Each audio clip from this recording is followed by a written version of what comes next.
Meet the editors. പിന്തുണ പടരേണ്ടേ എന്നാണ് ചോദ്യം.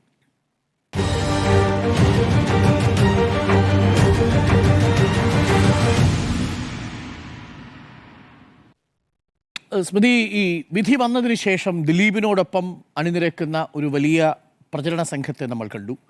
പലരും വിലക്കെടുക്കപ്പെട്ടവരാണ്. ഇല്ലെങ്കിൽ സിനിമാ മേഖലയിൽ തൊഴിലെടുക്കുന്ന ചില ആളുകൾ ഈ ദിലീപിനെ പുകഴ്ത്താതെ മുന്നോട്ട് പോകാൻ കഴിയില്ല എന്ന് കരുതി വിധേയത്വം കൊണ്ട് ചെയ്യുന്നതാണ്. ചില രാഷ്ട്രീയ നേതാക്കളും ഈ പ്രതികരണം നടത്തി. പ്രത്യേകിച്ച് അടൂർ പ്രകാശ് അടക്കം നമ്മൾ ഇന്നലെ ചർച്ച ചെയ്തു. UDF-നെ പ്രത്യേകിച്ച് കോൺഗ്രസിനെ വിട്ടിലാക്കുന്ന സ്റ്റേറ്റ്മെൻറ്റും ഒക്കെ നടത്തി. പക്ഷേ ഇപ്പോൾ കേരളം മറ്റൊരു വിധിയിലും കണ്ടിട്ടില്ലാത്ത വിധത്തിൽ ആ വിധിക്കെതിരെ ശക്തമായ പ്രതിരോധം തീർക്കുകയാണ്. ഇന്നിപ്പോൾ തിരുവനന്തപുരത്തും കോഴിക്കോട്ടും ഐക്യദാർഢ്യ സദസ്സുകൾ കണ്ടു. സാംസ്കാരിക കേരളത്തിൽ പല മനുഷ്യരും, ഈ നമ്മൾ സാധാരണ അഭിപ്രായം പറയുന്ന മനുഷ്യർ ഇപ്പോൾ അതിജീവിതക്കൊപ്പം നിൽക്കുന്ന കാഴ്ചയാണ് കാണുന്നത്. ഈ പിന്തുണ പടരേണ്ടതല്ലേ? ഉറപ്പായിട്ടും പിന്തുണ പടരുന്നുണ്ട് എന്നാണ് ഞാൻ മനസ്സിലാക്കുന്നത്. അത് ഇപ്പോൾ തുടങ്ങിയതല്ല. യഥാർത്ഥത്തിൽ 2017 സംഭവം നടന്നതിന് ശേഷം തന്നെ നമ്മുടെ ഒരു ജനപ്രിയ നായകനാണ് ഇതിന് പിന്നിലെന്ന വാർത്തകൾ അന്ന് വന്ന ഘട്ടം മുതൽ തന്നെ സമൂഹം ആ രൂപത്തിൽ ചിന്തിച്ചു തുടങ്ങിയിട്ടുണ്ട്. പിന്നീട് നടന്നിരുന്ന സംഭവവികാസങ്ങൾ, കോടതിയിലെ നടപടികൾ, ഇത്ര ദീർഘകാലം തെളിവുകളുമായി മുന്നോട്ട് വരുമ്പോൾ കോടതിയിൽ അവർക്ക് പല ഘട്ടങ്ങളായി നേരിടേണ്ടി വന്ന തിരിച്ചടികൾ, വിവേചനങ്ങൾ, ഇതൊക്കെ തന്നെയും ആളുകൾക്ക് അതിലൊരു ഒരു നിലപാടെടുക്കാൻ അവരെ പ്രേരിപ്പിച്ചിട്ടുണ്ട്. ആ നിലപാടെന്നുള്ളത് അതിജീവിതയ്ക്കൊപ്പമാണ്. അതാണ് പൊതുവേ ജനസമൂഹം എടുത്തിട്ടുള്ള ഒരു നിലപാട്. അതുകൊണ്ടാണല്ലോ അപ്പുറത്ത് നിൽക്കുന്ന ആരോപണ വിധേയൻ, അന്ന് പ്രതിയായിരുന്ന ആളുടെ സിനിമകൾക്ക് അടക്കം ആളുകൾ, പ്രേക്ഷകർ, അതായത് കുടുംബ പ്രേക്ഷകരായിരുന്നു അയാൾക്ക് സ്ഥിരമായിട്ടുണ്ടായിരുന്നു. അത് ഇല്ലാതായതും അതുകൊണ്ടാണ് ഒരു ഘട്ടം വരെ. ഇപ്പോൾ അത് തിരിച്ചു പിടിക്കാനുള്ള ശ്രമമാണ് ഒരു വശത്ത് നടക്കുന്നത്. നമുക്കറിയാം, അതിജീവിതയെ സംബന്ധിച്ച് കോടതിയിൽ നിന്നും പല ഘട്ടങ്ങളിലും ഉണ്ടായിട്ടുള്ള വിവേചനത്തിന്റെ വാർത്തകൾ നമ്മൾ കണ്ടിട്ടുണ്ട്. അത് അവർ തന്നെ പറഞ്ഞ വാക്കുകൾ നമ്മുടെ മുന്നിലുണ്ട്. അവർക്ക് 2 അഭിഭാഷകർ ഉണ്ടാകുമ്പോൾ അപ്പുറത്ത് 20ഓളം അഭിഭാഷകരായിരുന്നു. അപ്പോൾ കോടതി മുറിക്കകത്ത് വിചാരണ നേരിടുന്ന ഘട്ടത്തിൽ എന്തിനാണ് അതിജീവിത കോടതിയിലേക്ക് പോയത്? നീതി തേടിയിട്ടാണല്ലോ. അപ്പോൾ നീതി തേടി കോടതിക്കകത്ത് വരുമ്പോൾ അതിനകത്തു നിന്നുണ്ടാകുന്ന പീഡനം, അതൊരു വെർബൽ ബലാത്സംഗം എന്ന രൂപത്തിൽ തന്നെ വരുന്നു. പലപ്പോഴും പ്രതിഭാഗം അഭിഭാഷകർക്ക് ക്രോസ് വിസ്താരമൊക്കെ നടത്തേണ്ടി വരും. പക്ഷേ അതിൻ്റെ സീമകളും കടന്ന് അതിനോട് കൂടിച്ചേർന്നിട്ടാണോ ആ സംവിധാനം ആകെ പ്രവർത്തിച്ചത് എന്നൊരു സംശയമുണ്ട്. അത് അവരുടെ പ്രതികരണത്തിലുണ്ട്. അവർ ബർഖാദത്തിന് നൽകിയ അഭിമുഖത്തിൽ അവർ പറയുന്നുണ്ട് കോടതി മുറിയിൽ നിന്നും ഇറങ്ങി ഓടേണ്ടി വന്ന സാഹചര്യം. അത് നമ്മൾ കാണുന്നുണ്ട്. അതിനുശേഷം പല ഘട്ടങ്ങളിലായി അപ്പുറത്തുനിന്നും വലിയ സ്വാധീനമുണ്ട് എന്ന് തോന്നിക്കുമാറ് ആ രൂപത്തിലുള്ള അഭിഭാഷകരെത്തുന്നു. ആ രൂപത്തിലുള്ള തെളിവുകൾ കൈമാറാതിരിക്കുന്നു. കോടതി തന്നെ പലപ്പോഴും അഭ്യർത്ഥിക്കുന്നു, മൊബൈൽ ഫോണിൻ്റെ കാര്യത്തിലൊക്കെ അതൊന്ന് തന്നുകൂടെ എന്ന് ഹൈക്കോടതിയിൽ നിന്ന് വരുന്ന വാചകം നമ്മളെ ഞെട്ടിച്ചിട്ടുണ്ട്. നമ്മൾ ആ ദിവസങ്ങളിലൊക്കെ അത് ചർച്ച ചെയ്തിട്ടുള്ളതാണ്. അപ്പോൾ ആ ഫോണുകൾ എങ്ങനെയാണ് കൊടുത്തത്? അതിലെ തെളിവുകൾ നീക്കം ചെയ്തതിന് ശേഷമാണ് അത് കൊടുക്കുന്നത്. അപ്പോൾ അതിനൊക്കെ കഴിയുന്ന രൂപത്തിലേക്ക് സ്വാധീനമുള്ളൊരു വ്യക്തിയാണെന്നുള്ളത് നമുക്കറിയാവുന്നതാണ്. ഏറ്റവും പ്രധാനപ്പെട്ട കാര്യം എന്താണ്? മെമ്മറി കാർഡാണ്. മെമ്മറി കാർഡ് കോടതി സംരക്ഷണയിൽ ഇരിക്കുകയാണ് അതിൽ 3 തവണ നിയമവിരുദ്ധമായി ആക്സസ് ചെയ്യപ്പെട്ടിരിക്കുന്നത്. അത് ദിലീപ് അത് കണ്ടു എന്ന് ബാലചന്ദ്രകുമാർ പറയുമ്പോഴാണല്ലോ കേസ് 2ാമത്തെ തലത്തിലേക്ക് നീങ്ങുന്നത്. അതിൽ അന്വേഷണം പ്രഖ്യാപിച്ചിട്ടുണ്ട്. ആ അന്വേഷണം പ്രഖ്യാപിച്ചിട്ട് അതിൽ എന്ത് തീരുമാനങ്ങൾ ഉണ്ടാകുന്നു എന്നുള്ളത് നമ്മുടെ മുന്നിലുണ്ടോ? ഇല്ല. അപ്പോൾ ആ അന്വേഷണം പ്രഖ്യാപിക്കുന്നത് ബാലചന്ദ്രകുമാറിന്റെ മൊഴി അതിന് 2 വർഷം മുൻപ് തന്നെ ഈ മെമ്മറി കാർഡിന്റെ ഹാഷ് വാല്യൂ മാറി എന്ന FSL ലാബ് റിപ്പോർട്ട് ഈ പറയുന്ന വിചാരണ കോടതി ജഡ്ജിയുടെ മുന്നിലുണ്ട്. അത് അവരുടെ മുന്നിലുണ്ട്. എന്നിട്ട് ജഡ്ജി ആ കാര്യം അതിജീവിതയോടും പ്രോസിക്യൂഷനോടും അത് അറിയിച്ചു. അതില്ലല്ലോ. അപ്പോൾ അതിൽ എന്താണ് ആ താല്പര്യം എന്നുള്ള സംശയം സ്വാഭാവികമായും ഉയരും. അപ്പോൾ ആ നിലയ്ക്കൊരു കാര്യം, അതുമായി ബന്ധപ്പെട്ട് ആരൊക്കെയാണ് അത് കൈകാര്യം ചെയ്തത്? 3 പേരുകൾ ഉയർന്നു വന്നിട്ടുണ്ട്. ആ 3 പേർക്കെതിരെ എന്ത് നടപടി ഉണ്ടായിട്ടുണ്ട്? അതും പൊതുസമൂഹം ചോദിക്കുന്ന കാര്യങ്ങളാണ്.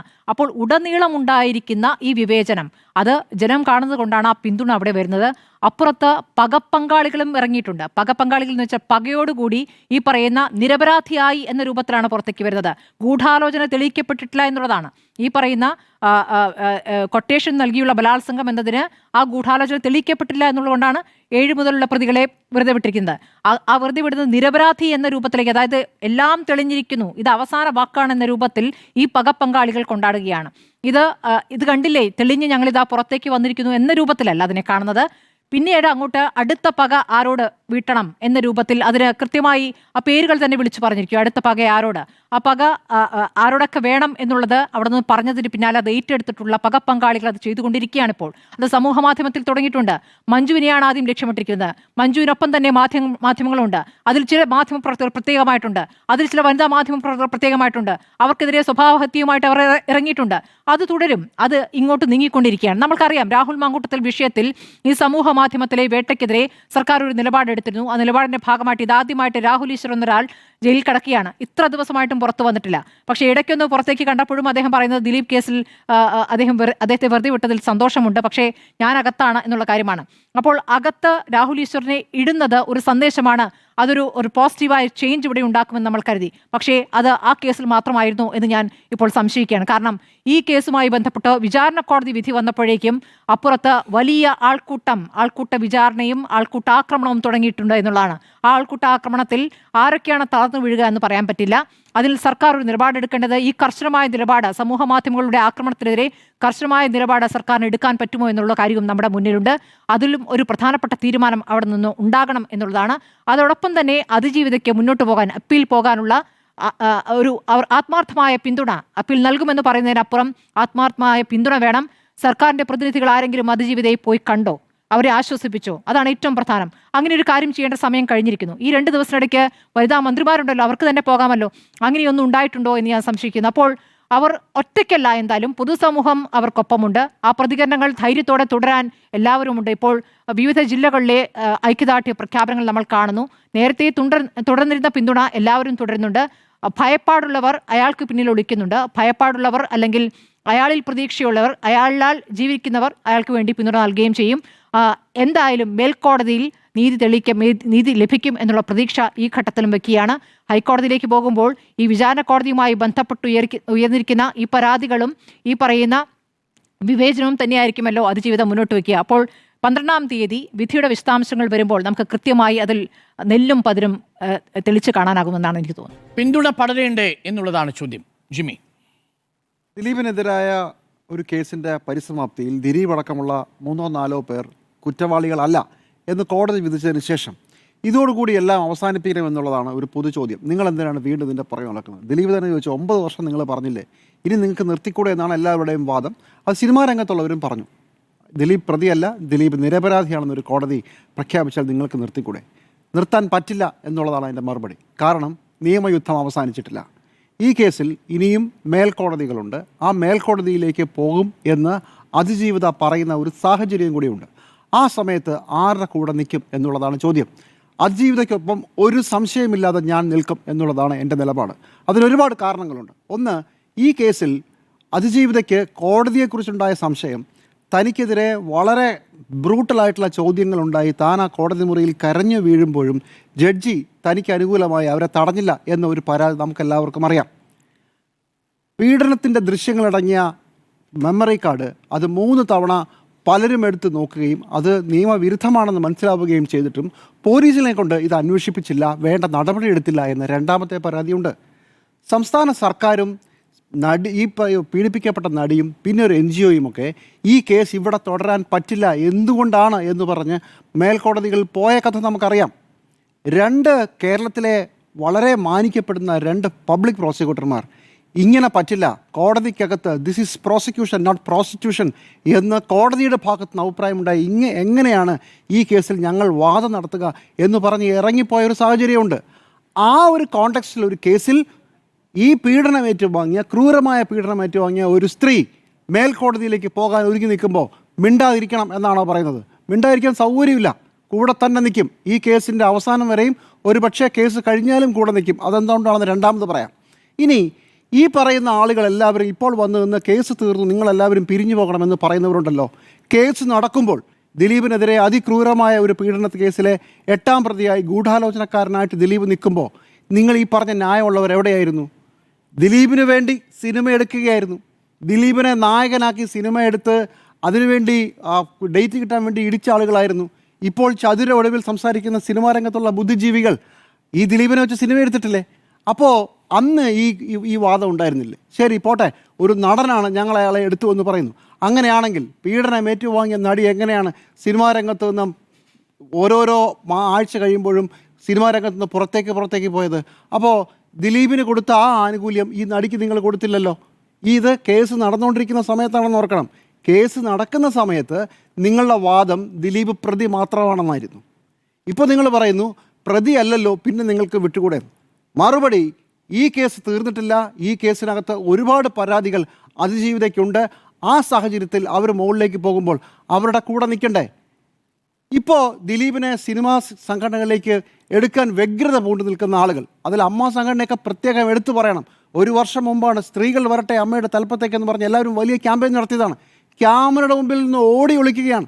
ദിലീപിനെ തിരിച്ചെടുക്കണമെന്നൊന്നും ഞങ്ങൾ പറയുന്നില്ല, ദിലീപിനെ തിരിച്ചെടുത്തോളൂ. പക്ഷേ അതിജീവിതയ്ക്ക്, പീഡനമേറ്റുവാങ്ങിയ ഈ സ്ത്രീക്ക് മേൽക്കോടതിയിൽ പോകാൻ അവകാശമുണ്ട്. അവരത് പോകുന്നെങ്കിൽ അത് അവരുടെ വിശ്വാസം സംരക്ഷിക്കാനും അവരുടെ നിലപാട് പറയാനും വേണ്ടിയാണ്. എന്നെങ്കിലും പറയണ്ടേ? നിലപാടെന്ന് പറയുന്നത് ചില അത്യാവശ്യ ഘട്ടങ്ങളിൽ നിങ്ങൾ ഒരാളുടെ കൂടെ നിൽക്കുന്നു, ചേർത്ത് പിടിക്കുന്നു എന്ന് പറയുന്നതിൻ്റെ ഭാഗമാണ്. അല്ലാതെ ഒരു ഹാഷ്ടാഗിൻ്റെ അടയാളം മാത്രമല്ല. നിങ്ങൾ ആരുടെ കൂടെയാണെന്ന് ചോദിക്കുമ്പോൾ അതിന് ഒരു വ്യക്തമായ നിലപാട് പറയുന്ന ഒരു അടിസ്ഥാനമുണ്ട്. കഴിഞ്ഞ 8 വർഷം ദിലീപിനെ ഒരു പ്രതി മാത്രമാണെന്നും പ്രതിയായതുകൊണ്ട് ഞങ്ങൾ അയാളെ ചേർത്ത് പിടിക്കുമെന്ന് പറഞ്ഞ ഇതേ ആളുകൾക്ക് ഇപ്പോൾ മേൽക്കോടതിയിലേക്ക് കേസിന് പോകാനായി അതിജീവിതം ശ്രമിക്കുമ്പോൾ എല്ലാം അവസാനിപ്പിച്ചിട്ട് നിങ്ങൾ പിരിഞ്ഞു പോകണമെന്ന് പറയുകയാണ്. UDF കൺവീനർ തന്നെ പറഞ്ഞത് നമ്മുടെ മുമ്പിലുണ്ടല്ലോ. ഈ മേൽക്കോടതിയിൽ കേസ് പോകുന്നത് എന്തിനാ? അത് വെറുതെ ദിലീപിനെ ബുദ്ധിമുട്ടിക്കാനാണ്, സർക്കാരിന് വേറെ പണിയൊന്നും ഇല്ലാത്തതുകൊണ്ടാണെന്നാണ് പറഞ്ഞത്. ഇന്നലെ ഗൂഢാലോചനക്കാരായ പോലീസുകാർ, ക്രിമിനലായ പോലീസുകാർ എന്ന് പറഞ്ഞപ്പോൾ വളരെ ഇൻഡിഫറൻ്റായിട്ട് പെരുമാറിയ മുകേഷ് MLA ഉണ്ട്. ഇത് മാത്രമോ? ഈ കേസിൽ മറ്റൊരു കേസിൻ്റെ വിചാരണ കൂടെ നടക്കുന്നുണ്ടേ, സാക്ഷികളെ ഭീഷണിപ്പെടുത്തിയ കേസ്. അതിൽ KB ഗണേഷ് കുമാർ MLA, ഇടതുപക്ഷത്തെ KB ഗണേഷ് കുമാർ MLAയുടെ പേഴ്സണൽ സ്റ്റാഫിലെ ഒരു അംഗം സാക്ഷിയെ ഭീഷണിപ്പെടുത്തിയതിന് അറസ്റ്റ് ചെയ്യപ്പെട്ടിട്ടുണ്ട്. അപ്പോൾ നോക്കൂ, കഴിഞ്ഞ 8 വർഷമായി നിങ്ങൾക്ക് വേണ്ട രീതിയിൽ ന്യായങ്ങൾ ചമച്ച് ദിലീപിനൊപ്പം നിന്നവർ തന്നെയാണ്. കേസിൽ ഒരു കോടതിയിൽ ശിക്ഷിക്കപ്പെടുമ്പോൾ അതോടെ കേസ് അവസാനിപ്പിച്ചെന്നും ഇനി ആരും ഈ കേസിൽ ഒന്നും പറയാൻ പാടില്ല എന്നും പറയുന്നത് ഒരു കാരണവശാലും അംഗീകരിക്കാൻ പറ്റില്ല എന്നുള്ളതാണ് നിലപാട്. ഈ കാര്യത്തിൽ കേരളത്തിൻ്റെയും ഇന്ത്യയുടെയും ചരിത്രത്തിൽ നോക്കൂ, ഓരോരോ കേസുകളും കേസ് തോക്കുന്ന ഉടനെ പിരിഞ്ഞു പോകുന്ന പരിപാടി ഉണ്ടായിരുന്നെങ്കിൽ ശബരിമല കേസിൽ എങ്ങനെയായിരുന്നു സുഹൃത്തുക്കളെ? നിങ്ങളുടെ നിലപാട് എങ്ങനെയായിരുന്നു? കേരളം മുഴുവൻ ചർച്ച ചെയ്താണല്ലോ. സുപ്രീം കോടതി വിധി വന്നപ്പോൾ സുപ്രീം കോടതിക്ക് പുല്ല് വിലയായിരുന്നു. സുപ്രീം കോടതി വിധി അംഗീകരിക്കാൻ സൗകര്യമില്ലെന്നാണ് പറഞ്ഞത്. അപ്പോൾ ഓരോ കാലത്ത് ഓരോ ആവശ്യത്തിന് നിങ്ങളുടെ രീതിയിൽ വളയ്ക്കുക എന്നുള്ളതാണോ രീതി? നോക്കൂ, ഒരല്പം മനുഷ്യത്വം മാത്രമേ ചോദിക്കുന്നുള്ളൂ. ഇന്ന് തിരുവനന്തപുരത്തും കോഴിക്കോടും മനുഷ്യാവകാശ ദിനത്തിൽ സ്ത്രീകൾ പുറത്തിറങ്ങിയിട്ട് ഈ പീഡിതയായ സ്ത്രീക്ക് വേണ്ടി നിൽക്കുമ്പോൾ അവരവരുടെ മനുഷ്യത്വമാണ് കാണിക്കുന്നത്. നോക്കൂ, ഈ കേസിൽ പകുതി നീതി പോലും ആയിട്ടില്ല. കുറേ ഗുണ്ടകൾ ചേർന്ന് ഒരു സ്ത്രീയെ ഉപദ്രവിക്കുന്നു. വളരെ കൃത്യമായി ആർക്കോ വേണ്ടി അതിൻ്റെ വീഡിയോ എടുക്കുന്നു. ആ വീഡിയോയിൽ വിവാഹമോതിരം കാണിച്ചുകൊണ്ട് ചിരിച്ചുകൊണ്ടിരിക്കണം എന്ന് ആ സ്ത്രീയോട് ആവശ്യപ്പെടുന്നു എന്നുള്ളത് തന്നെ ഗൂഢാലോചന വ്യക്തം. പക്ഷേ കഷ്ടകാലത്തിന് ഗൂഢാലോചന എന്ന കുറ്റം തെളിയിക്കപ്പെട്ടില്ല കീഴ്ക്കോടതിയിൽ. അവർ മേൽക്കോടതിയിലേക്ക് പോവുകയാണ്. ഇത്രയും നിങ്ങളെല്ലാവരും സമ്മതിച്ചല്ലോ. അവരുടെ കൂടെ നിൽക്കുക എന്ന് പറയുന്നത് അടിസ്ഥാനപരമായൊരു മര്യാദയല്ലേ? ആ മര്യാദ നിങ്ങൾ എന്തുകൊണ്ടാണ് മറന്നു പോകുന്നത്? അതോ ഗൂഢാലോചന ഇല്ല എന്ന് ശരിക്കും നിങ്ങൾ വിശ്വസിക്കുന്നുണ്ടോ? തെളിയിക്കപ്പെട്ടിട്ടില്ല എന്ന് പറഞ്ഞോളൂ. പക്ഷേ വിവാഹമോതിരം കാണിച്ചുകൊണ്ട് വീഡിയോ എടുപ്പിക്കുന്ന ഗുണ്ടകളുടെ കൊട്ടേഷന് പിന്നിൽ ആരാണെന്ന് കണ്ടുപിടിക്കാനുള്ളൊരു ശ്രമം ഒരു സ്ത്രീയും കുറേ പേരും ചേർന്ന് ശ്രമിക്കുമ്പോൾ കേരളത്തിൽ ഒരുപാട് സ്ത്രീകൾ, അവർക്കും വേറെ പണിയുള്ളവരാണ്, ഒരു പണിയില്ലാത്തവരല്ല ഇന്ന് വൈകുന്നേരം തിരുവനന്തപുരത്തും കോഴിക്കോടും ഇറങ്ങി നിന്ന് സ്ത്രീക്ക് വേണ്ടി പ്രതിജ്ഞ എടുത്തത്, കൂടെ നിൽക്കുമെന്ന് പറഞ്ഞത്, നടനെതിരെ നിലപാടെടുത്തത്. അത് അവരുടെ നിലപാടാണ്. അതൊരു മനുഷ്യത്വത്തിൽ ഊന്നി നിൽക്കുന്ന ഒരു കാര്യമാണ്. അത് അവനവൻ്റെ മനസാക്ഷിയോടുള്ള നീതി പുലർത്തലാണ്. എന്തെങ്കിലുമൊക്കെ കിട്ടും കൂടെ നിന്നാൽ എന്നുള്ളത് കൊണ്ടാണ് കഴിഞ്ഞ 8 വർഷമായി പ്രതിയായിരുന്ന ഒരാളെ പിന്തുണച്ചെന്നുള്ളത് നമുക്ക് എല്ലാവർക്കും അറിയാം. നിങ്ങളുടെ എല്ലാവരുടെയും മനസ്സിലിരിപ്പറിയാം. ഇപ്പോൾ കേസ് തീർന്നു, അതുകൊണ്ട് നമ്മളെല്ലാവരും പിരിഞ്ഞു പോകണം എന്ന് പറയുന്നതും അതുകൊണ്ടാണെന്നറിയാം. എന്ന് മാത്രമല്ല, ഈ കാര്യത്തിൽ അതിജീവിതയോടും അവരുടെ കൂടെ നിന്നവരെയും പൊതിഞ്ഞു പിടിക്കണമെന്ന് പറയുന്നതിന് ഒരു കാരണം കൂടെയുണ്ട്. ഈ കേസ് കഴിഞ്ഞ് പുറത്തിറങ്ങുമ്പോൾ മഞ്ജു വാര്യർക്കെതിരെയാണ് ആദ്യത്തെ വെടിപൊട്ടിക്കുന്നത്. കാണിച്ചു തരാം എന്നാണ് അതിൻ്റെ അർത്ഥമെന്നാണ് എനിക്ക് മനസ്സിലായത് അങ്ങനെയാണ്. നോക്കൂ, അപ്പോൾ ഇത്രയും കാലത്തെ യുദ്ധത്തിന് ശേഷം ഒരു കേസ് പകുതി പരാജയപ്പെടുമ്പോൾ അവർക്കെതിരെയുള്ള വലിയ ആക്രമണം വരുന്നുവെന്ന് നമ്മൾ സംശയിക്കുകയാണ്. അപ്പോഴും സമൂഹം ജാഗ്രതയോടെ തന്നെ നിൽക്കണ്ടേ? അല്ലെങ്കിൽ പിന്നെ എന്ത് കേരളം, എന്ത് നമ്പർ 1, എന്ത് പ്രബുദ്ധ ജനത, എന്ത് വിദ്യാഭ്യാസം നമുക്കുണ്ട്? ഈ കാര്യത്തിൽ സുപ്രീം കോടതിയിൽ തീർപ്പായ ചില കേസിൻ്റെ കഥ കൂടെ പറഞ്ഞ് ഞാൻ അവസാനിപ്പിക്കാം. ബാബറി മസ്ജിദ് തകർന്ന കേസിൽ, ബാബറി മസ്ജിദ് തകർക്കപ്പെട്ട കേസിൽ എല്ലാ പ്രതികളും വെറുതെ വിടപ്പെട്ടു. അതുകൊണ്ട് ബാബറി മസ്ജിദ് തന്നെ അങ്ങ് ഇടിഞ്ഞു വീണു എന്നാണോ നിങ്ങളൊക്കെ വരുന്നത്? അല്ലല്ലോ. ഒരു ദിവസം രാവിലെ ബാബറി മസ്ജിദ് അങ്ങ് തീർന്നു. തകർന്നു വീണത് തകർത്തതാണ്, ബാബറി മസ്ജിദ് തകർത്തതാണ്. അതിൻ്റെ വാർഷികം കുറച്ച് ദിവസം മുമ്പായിരുന്നു. അപ്പോൾ ആ കാര്യത്തിൽ അത് ഉറപ്പിച്ചു പറയുകയും ഒരിക്കലും നമ്മളത് മറന്നു പോകരുതെന്ന് പറയുന്നതും ഒരു തരത്തിൽ ചേർത്ത് പിടിക്കലാണ്, ഒരു തരത്തിൽ നമ്മുടെ നിലപാട് പറയലാണ്. ബാബറി മസ്ജിദ് ഇരിക്കുന്ന സ്ഥലം രാമക്ഷേത്രത്തിന് തുറന്നു കൊടുത്തുകൊണ്ടുള്ള അന്തിമ സുപ്രീം കോടതി വിധിച്ചതിന് ശേഷം ഈ കേസ് വിടാതെ പോയ ചില ആളുകളുണ്ട്.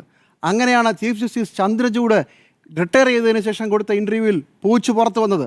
അദ്ദേഹം പറഞ്ഞു, ഈ ബാബറി മസ്ജിദ് പണിതത് തന്നെ ഒരു desecration, it's an act of desecration. The very installation of Babri Masjid is an act of desecration. അത് ഒരു തരത്തിൽ പറഞ്ഞാൽ മറ്റെന്തോ അമ്പലം തകർത്തിട്ട് അവിടെ ബാബറി മസ്ജിദ് പള്ളി പൊങ്ങിയതാണ്. അങ്ങനെ സുപ്രീം കോടതിക്ക് ഒരു ഫൈൻഡിങ്ങേ ഇല്ല. ഏതെങ്കിലും അമ്പലം തകർത്തിട്ടാണ് ബാബറി മസ്ജിദ് പണിതതെന്നും അതുകൊണ്ട് ബാബറി മസ്ജിദ് ഇരുന്ന സ്ഥലത്ത് രാമക്ഷേത്രം പണിയണമെന്നല്ല സുപ്രീം കോടതിയുടെ വിധി.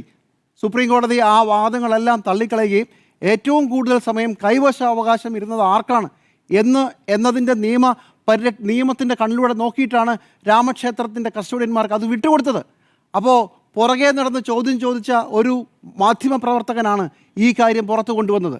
സൂര്യനെല്ലി കേസ് നമുക്ക് ഓർമ്മയില്ലേ? സൂര്യനെല്ലി കേസിൽ പ്രതികൾ മിക്കവാറുമൊക്കെ രക്ഷപ്പെട്ടതിന് ശേഷം ആ ജഡ്ജിൻ്റെ പുറകെ പോയി നടന്ന സ്റ്റിംഗ് ക്യാമറ ഓപ്പറേഷനിലാണ് ജഡ്ജിൻ്റെ യഥാർത്ഥ മനസ്ഥിതി പുറത്തു വന്നത്.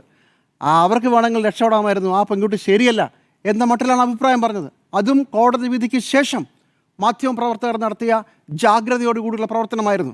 അതുകൊണ്ട് ഈ കേസിൻ്റെ സത്യം തെളിയും വരെ, സമൂഹത്തിന് ബോധ്യപ്പെടുന്നത് വരെ, അല്ലാതെ കോടതിയിൽ തീരുന്നത് വരെയല്ല, നമുക്ക് ബോധ്യപ്പെടുന്നത് വരെ ചോദ്യങ്ങൾ ചോദിക്കാനും അതിൻ്റെ പുറകെ അന്വേഷണം നടത്താനും ഈ കാര്യത്തിൽ പോരാട്ടം നടത്തിയവരെയും ഇനി നടത്താൻ ഉദ്ദേശിക്കുന്നവരെയും മുന്നോട്ട് പോകുന്നവരെയും ചേർത്ത് പിടിക്കാനും ചെയ്യാൻ പറ്റുന്നതെല്ലാം ചെയ്യണം. സിനിമ ബഹിഷ്കരിക്കുന്നതടക്കമുള്ള ഒരുപാട് കാര്യങ്ങൾ പലരും പറയുന്നുണ്ട്, അതൊക്കെ ഓരോരുത്തരുടെ അഭിപ്രായമാണ്. പക്ഷേ കേരളം എടുക്കേണ്ട നിലപാട്, ഒരു കേസ് കീഴ്ക്കോടതിയിൽ കേസ് തോറ്റതോടുകൂടി എല്ലാം അവസാനിച്ചെന്നും എല്ലാം ശുഭമെന്നും ആരെങ്കിലും കരുതുന്നെങ്കിൽ അങ്ങനെയല്ല കേരളം ഇത്രയും കാലം പെരുമാറിയിട്ടുള്ളത്. ഇനിയും അങ്ങനെ ആയിരിക്കില്ല എന്നതാണ് എനിക്ക് പറയാനുള്ളത്. പിന്തുണ പടരേണ്ടേ എന്നുള്ളതാണ് ചോദ്യം. പിന്തുണ പടരണം എന്നുള്ളതാണ്. പിന്തുണ പടർന്നില്ലെങ്കിൽ നമ്മൾ അതിജീവിതയോട്, സ്വന്തം മനസാക്ഷിയോട്, മാനവ വംശത്തോട്, നീതിയോട് ചെയ്യുന്ന ഒരു വലിയ അപരാധമായിരിക്കുമെന്നാണ് എൻ്റെ പക്ഷം. ഇന്നത്തെ ദിവസത്തിനൊരു പ്രത്യേകതയുണ്ട്. ഇന്ന് ഡിസംബർ 10-ാം തീയതിയാണ്. ഇന്ന് അന്താരാഷ്ട്ര മനുഷ്യാവകാശ ദിനമാണ്. Universal declaration of human rights എന്ന മനുഷ്യാവകാശത്തിൻ്റെ ചാർട്ടർ ഐക്യരാഷ്ട്ര സംഘടന ഔദ്യോഗികമായി UDHR അംഗീകരിച്ചതിൻ്റെ ദിവസം കൂടിയാണ്. ഇതിലൊരു പ്രത്യേകതയുണ്ട്. ഈ UDHRൻ്റെ ആദ്യത്തെ ആർട്ടിക്കിൾ 1 പറയുന്നത് all human beings R born free and equal എന്നാണ്. പക്ഷേ എന്നാൽ യഥാർത്ഥത്തിൽ ഇത് ഡ്രാഫ്റ്റ് ചെയ്യുന്ന സമയത്ത് അന്ന് UDHRൻ്റെ ഈ ഡിക്ലറേഷൻ ഡ്രാഫ്റ്റ് ചെയ്യുന്ന സമിതിയുടെ അധ്യക്ഷയായിരുന്ന എലിനോർ റൂസ്വെൽറ്റ് ഉപയോഗിച്ചൊരു വാക്ക് all men are born free and equal എന്നായിരുന്നു. ഓൾ മെൻ എല്ലാ ആണുങ്ങളും, അന്ന് ഈ പേഴ്സൺ എന്ന് പറഞ്ഞാൽ, ഹ്യൂമൻ ബീയിങ് എന്ന് പറഞ്ഞാൽ മെൻ ആയിട്ട് മാത്രം വ്യവഹരിച്ചു കൊണ്ടിരുന്നൊരു കാലഘട്ടം. അതിനെ തിരുത്തിയ ഒരു വനിതയുണ്ട്. ആ വനിതയുടെ പേര് ഹാൻസ മേത്ത എന്നാണ്. ആ വനിത നമ്മുടെ ഇന്ത്യയിൽ നിന്നുള്ള വനിതയായിരുന്നു. നമ്മുടെ പ്രിയപ്പെട്ട ഹാൻസ മേത്തയായിരുന്നു. All men are born equal and born free and equal എന്ന് പറഞ്ഞ പ്രസ്താവനയെ ഓൾ ഹ്യൂമൻ ബീയിങ്സിലേക്ക് തിരുത്തിയ ഹാൻസ മേത്തയുടെ നാടാണിത്. ആണധികാരം കൊണ്ട് പുളയ്ക്കുന്ന, ആണധികാരത്തിൻ്റെ സോഫ്റ്റ്വെയർ ഇപ്പോഴും അൺഇൻസ്റ്റാൾ ചെയ്യാത്തൊരു സമൂഹം നമ്മുടെ ചുറ്റിലുമുണ്ട്. അവർക്ക് രാഷ്ട്രീയ സ്വാധീനം, അവർക്ക് ചലച്ചിത്ര മേഖലയിലെ സ്വാധീനം, അവരുടെ വ്യാവസായിക റിയൽ എസ്റ്റേറ്റ് പണ സ്വാധീനം, ഇതെല്ലാം ഉപയോഗിച്ചുകൊണ്ട് ആ ആണധികാരത്തെ എന്നും ലെജിറ്റിമേറ്റ് ചെയ്യാൻ, എന്നും നീതീകരിക്കാൻ വേണ്ടി പ്രചരണം കൂട്ടുന്ന, അല്ലെങ്കിൽ പ്രചരണത്തിന് കോപ്പ് കൂട്ടുന്ന ഒരു കാലത്താണ് നമ്മൾ ജീവിക്കുന്നത്. അതുകൊണ്ടാണ് നമ്മുടെ ഇന്നാട്ടിൽ ദിലീപ് അനുകൂലിയാണ് എന്ന് പറയാൻ ആർക്കും ഒരു മടിയില്ലാത്തത്. അതായത് അങ്ങനെയുള്ളവർക്ക് മടിയില്ലാത്തത്. റേപ്പിനെ എങ്ങനെയാണ് നിസ്സാരവൽക്കരിക്കുന്നത്, ഒരു നോർമലൈസ് ചെയ്യുന്നത് അങ്ങനെയാണ്. പെൺകുട്ടികളായാൽ അങ്ങനെയൊക്കെയാണ് എന്ന മട്ടിലുള്ള പ്രചരണങ്ങൾ ഉണ്ടാവുന്നത്. അവരാണ് ദിലീപ് അനുകൂലികളായി നിൽക്കുന്നത്. ആ ദിലീപ് അനുകൂലികളായി നിൽക്കുന്നവരുടെ ചില വാദങ്ങളുണ്ട്. നിങ്ങൾ ഈ പ്രതിയാക്കപ്പെട്ടിരുന്ന ദിലീപിൻ്റെ സ്വകാര്യതയെ മാനിക്കേണ്ടത് എന്നാണ് ചോദിക്കുന്നത്. 3 തവണ ഇന്ത്യയുടെ ജുഡീഷ്യറിയുടെ ഏറ്റവും സേഫായ കസ്റ്റഡിയിൽ നിന്ന് നമ്മളടക്കം, അതിജീവിതയടക്കം കരുതിയ ആ ജുഡീഷ്യറിയുടെ സേഫ് കസ്റ്റഡിയിൽ നിന്ന് ജുഡീഷ്യറി ഈ അതിജീവിത ആക്രമിക്കപ്പെടുമ്പോൾ അത് പകർത്തിയ ദൃശ്യങ്ങൾ 3 തവണ അൺഓത്തറൈസ്ഡ് ആയിട്ട് ആക്സസ് ചെയ്തിട്ട്, അനധികൃതമായിട്ട് കണ്ടിട്ട്, അതിൻ്റെ പേരിൽ 1 ഇഞ്ച് പോലും വേദനിക്കാത്ത മനസ്സുകളാണ് 8-ാം പ്രതിയായിരുന്ന ദിലീപിൻ്റെ സ്വകാര്യതയെക്കുറിച്ച് സംസാരിക്കുന്നത്. സൗകര്യമില്ല എന്നുള്ളതാണ്. കാരണം പറയുന്നത് അതിര് കടന്നിട്ടാണെന്നറിയാം. പക്ഷേ എങ്കിലും ഈ പെൺകുട്ടിയുടെ സ്വകാര്യ ദൃശ്യങ്ങൾ 3 തവണ ജുഡീഷ്യറിയുടെ സേഫ് കസ്റ്റഡിയിൽ നിന്ന് വന്നിട്ടുണ്ടെങ്കിൽ, ഇന്നിപ്പോൾ ഞാൻ മനസ്സിലാക്കുന്നത് പൾസർ സുനിയുടേതായിട്ട് അഭിമുഖത്തിൽ വന്നൊരു ഭാഗത്തിൽ പറയുന്നത് ഇതിൻ്റെ പല കോപ്പികൾ പുറത്തു പോയിട്ടുണ്ട് എന്നുള്ളതാണ്. എന്തുറപ്പ് നൽകാൻ സാധിക്കും? ജുഡീഷ്യറിയുടെ കസ്റ്റഡിയിലുള്ള ആ ദൃശ്യങ്ങൾ 3 തവണ ചോർന്നു പോയിട്ടുണ്ടെങ്കിൽ, അതിൻ്റെ ഹാഷ് വാല്യൂ 3 തവണ മാറിയിട്ടുണ്ടെങ്കിൽ, അത് 3 തവണ മാറിയിട്ടും അതറിയാമായിരുന്ന ജഡ്ജ് അതിൻ്റെ പുറത്ത് അടയിരുന്നിട്ടുണ്ടെങ്കിൽ, അത് പ്രോസിക്യൂഷനെയോ അതിജീവിതയോ അറിയിക്കാതെ പോയിട്ടുണ്ടെങ്കിൽ, നമ്മൾ എങ്ങനെ വിശ്വസിക്കും ഈ ദൃശ്യങ്ങൾ കണ്ടവർ, ഇപ്പോഴും ഈ ദൃശ്യങ്ങൾ കൈവശമുള്ളവർ അത് ഇനിയും മറ്റാളുകളിലേക്ക് പകരില്ലെന്ന് എന്തുറപ്പാണ് ഈ ജുഡീഷ്യൽ സംവിധാനത്തിന് കൊടുക്കാനുള്ളത്? എനിക്കൊരു ഒറ്റ ചോദ്യമേ ഉള്ളൂ. ആ ഒറ്റ ചോദ്യമാണ് എൻ്റെ മുന്നിലുള്ളത്. ഇതിലെ ഏറ്റവും പ്രധാനപ്പെട്ട ഗൂഢാലോചന എന്ന് പറയുന്ന കുറ്റം തെളിയിക്കപ്പെടാതെ പോവുകയും ഗൂഢാലോചനയെ തുടർന്നുള്ള കുറ്റകൃത്യം മാത്രം തെളിയുകയും ചെയ്ത അസാധാരണമായ സാഹചര്യമുണ്ട്. അതായത് ഇവിടെ ഒരു കുറ്റം നടന്നിരിക്കുന്നു, അതൊരു കുറ്റകൃത്യമായിരിക്കുന്നു, ആ കുറ്റകൃത്യത്തിൽ പങ്കെടുത്ത കുറ്റവാളികൾക്ക് ശിക്ഷ കൊടുത്തിരിക്കുന്നു. പക്ഷേ ഒരു കുറ്റം ശൂന്യതയിൽ നിന്നുണ്ടാവില്ലല്ലോ. ഒരു കുറ്റത്തിന് പിന്നിൽ ഒരു കാരണമുണ്ടാവുമല്ലോ. കാരണമില്ലാതെ കുറ്റം സംഭവിച്ചിരിക്കുന്നു എന്ന വിധിയാണ്. ആ വിധിയുടെ അന്യായത്തെയാണ് നമ്മൾ സംശയിക്കുന്നത്. എൻ്റെ ഏറ്റവും ബലമായ സംശയം, ഇതിനു പിന്നിൽ പ്രവർത്തിച്ചിരിക്കുന്ന ആളുകൾ ഇപ്പോൾ ആനന്ദിക്കുന്നതിൻ്റെ കാരണം അവർക്കറിയാം ഇതൊരിക്കലും തെളിയിക്കപ്പെടാൻ പാകത്തിലുള്ളൊരു കേസല്ല എന്ന മട്ടിൽ അവരതിൻ്റെ തെളിവുകൾ ചമച്ചിരിക്കുന്നു എന്നുള്ളതാണ്. ഞാൻ 2 കാര്യങ്ങൾ പറയാം. ഒരു കാര്യം, ഈ ഹാഷ് വാല്യൂ മാറണമെങ്കിൽ അത് കണ്ടാൽ മാത്രം പോരാ, എഡിറ്റ് ചെയ്യണം, കോപ്പി ചെയ്യണം. അപ്പൊ ഇത് അതും ആരൊക്കെയാണ് കണ്ടിരിക്കുന്നതെന്ന് പ്രേക്ഷകർ ഓർമ്മിക്കൂ. അതൊരു മജിസ്ട്രേറ്റ് കണ്ടിരിക്കുന്നു, അൺഓതറൈസ്ഡ് ആയിട്ട്. അവർക്ക് കാണാനുള്ള ഒരധികാരവുമില്ല എന്നിരിക്കെ അവർ ജൂറിസ്ഡിക്ഷൻ മറികടന്നുകൊണ്ട് ഒരു മജിസ്ട്രേറ്റ് ഇത് കണ്ടിരിക്കുന്നു. ആ മജിസ്ട്രേറ്റിന്റെ ഓഫീസിൽ എത്ര പേര് ഇത് കണ്ടിട്ടുണ്ട് എന്ന് നമുക്കറിയില്ല. ഇനി ആ മജിസ്ട്രേറ്റ് ട്രയൽ കോപ്പി ചെയ്തിട്ടുണ്ട്. മാത്രമല്ല, ഈ ട്രയൽ വിചാരണ കോടതിയിലെ ഒരു മുതിർന്ന ഒരു ക്ലർക്ക്, സീനിയർ ക്ലർക്ക് ഈ ദൃശ്യങ്ങൾ അയാളുടെ സ്വകാര്യ ഇടത്ത് കൊണ്ടുപോയിട്ട് അയാൾ കണ്ടിരിക്കുന്നു എന്നുള്ളതാണ്. അത് ഓഫീസിൽ വെച്ചുമല്ല, അയാൾ കൊണ്ടുപോയി. അയാളോട് ചോദിക്കുമ്പോൾ പറയുന്നത് അയാൾക്ക് തീയതി ഓർമ്മയില്ല എന്നുള്ളതാണ്. അവിടെ അത് അവസാനിച്ചു എന്നുള്ളതാണ്. ആ ഫോണും കളഞ്ഞുപോയി. അത്ഭുതകരമായ സാഹചര്യത്തിലാണ്. ഒന്നാലോചിക്കണം, 3ാമത്തെ ഈ ദൃശ്യങ്ങൾ കണ്ടിരിക്കുന്നത് ജില്ലാ പ്രിൻസിപ്പൽ സെഷൻസ് കോടതിയിലെ ഒരു മുതിർന്ന ഉദ്യോഗസ്ഥനാണ്. വിചാരണ കോടതിയിലെ ജീവനക്കാരൻ, പ്രിൻസിപ്പൽ സെഷൻസ് കോടതിയിലെ സീനിയർ ക്ലർക്ക്, ഒപ്പം ഒരു മജിസ്ട്രേറ്റ് അൺഓതറൈസ്ഡ് ആയിട്ട് അനധികൃതമായിട്ട് ഈ ദൃശ്യങ്ങൾ കണ്ടു. ഈ ജുഡീഷ്യറി എന്ത് സംരക്ഷണമാണ് ഒരു അതിജീവിതയുടെ മാനത്തിന് നൽകുന്നത്? നമ്മൾ കണ്ണകിയുടെ കഥ കേട്ടിട്ടില്ലേ? കണ്ണകിയുടെ പ്രതികാരത്തിൻ്റെ മുന്നിൽ പകച്ചുപോയൊരു നഗരമുണ്ട്, മധുര നഗരം. അതിൽ രാജ്ഞിയും പശ്ചാത്താപത്താൽ മരിച്ചു വീണൊരു ചരിത്രം നമ്മൾ കേട്ടിട്ടുണ്ട്. ആ കണ്ണകിയുടേതായിട്ടുള്ള ഒരു പ്രതികാരത്തിൻ്റെ ബുദ്ധി ഇന്നിപ്പോൾ അതിജീവിതയ്ക്കൊപ്പം നിൽക്കുന്ന മനുഷ്യരിലുണ്ട്. അവരെല്ലാം ഇന്ന് പ്രാർത്ഥിക്കുക മാത്രമല്ല, അവർ ഇനിയും മുതിർന്ന കോടതികളിലേക്ക്, ഉയർന്ന കോടതികളിലേക്ക് അപ്പീലായി പോകുന്നത് ഈ കണ്ണകിയുടെ വികാരവുമായിക്കൊണ്ടാണ്. അത്ര എളുപ്പത്തിൽ ഇതിൻ്റെ ഈ കണ്ണീര് വറ്റിപ്പോവില്ല. കാരണം ഇത് ഇന്ത്യയിൽ നീതിപീഠത്തിൽ വിശ്വാസമർപ്പിച്ചിരിക്കുന്ന എല്ലാ അതിജീവിതമാരുടെയും, ഇനി വരും നാളുകളിലെ അതിജീവിതമാരുടെയും സ്വകാര്യതയും മാനവും ആത്മാഭിമാനവും സംരക്ഷിക്കപ്പെടാൻ വേണ്ടിയുള്ള പോരാട്ടമാണ്. ഇതേതെങ്കിലും ഒരു നടിയുടെ മാത്രം പ്രശ്നമല്ല. നമ്മുടെ രക്തബന്ധമുള്ളതോ രക്തബന്ധമില്ലാത്തതുമായ ഒരു പെൺകുട്ടിയുടെ മാനത്തിന്മേൽ കടന്നുകയറിയ വിഷയം മാത്രമല്ല. ഇതൊരു ജുഡീഷ്യറിയുടെ ഉള്ളിൽ തന്നെ ഈ പെൺകുട്ടിയുടെ, പ്രത്യേകിച്ച് അതിജീവിതയുടെ മാനം സംരക്ഷിക്കുന്നതിൽ പരാജയപ്പെട്ടു പോയി എന്ന പരാതി നിൽക്കുന്ന കേസാണ്.